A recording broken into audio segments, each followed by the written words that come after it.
ইরানের ভূখণ্ডে গোপনে বিমান হামলা চালিয়েছিল। যদি এসব তথ্য পুরোপুরি সত্য হয় তাহলে এটি হবে বহু দশকের শত্রুতার ইতিহাসে এক ঐতিহাসিক মোড়। কারণ এতদিন সৌদি ইরান প্রতিদ্বন্দ্বিতা মূলত প্রক্সি যুদ্ধ, গোয়েন্দা লড়াই ও আঞ্চলিক প্রভাব বিস্তারের মধ্যেই সীমাবদ্ধ ছিল।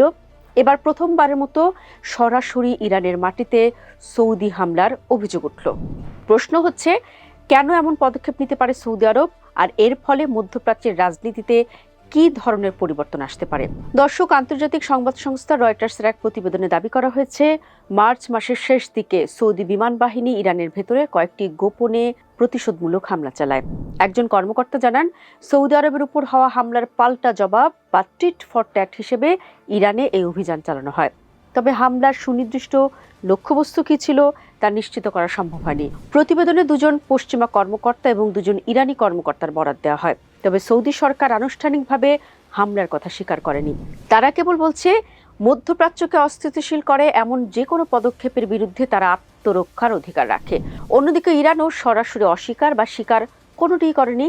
এই নীরবতাই বিশ্লেষকদের কাছে সবচেয়ে গুরুত্বপূর্ণ সংকেত, কারণ মধ্যপ্রাচ্যে অনেক সময় নীরব স্বীকৃতি সবচেয়ে বড় বার্তা।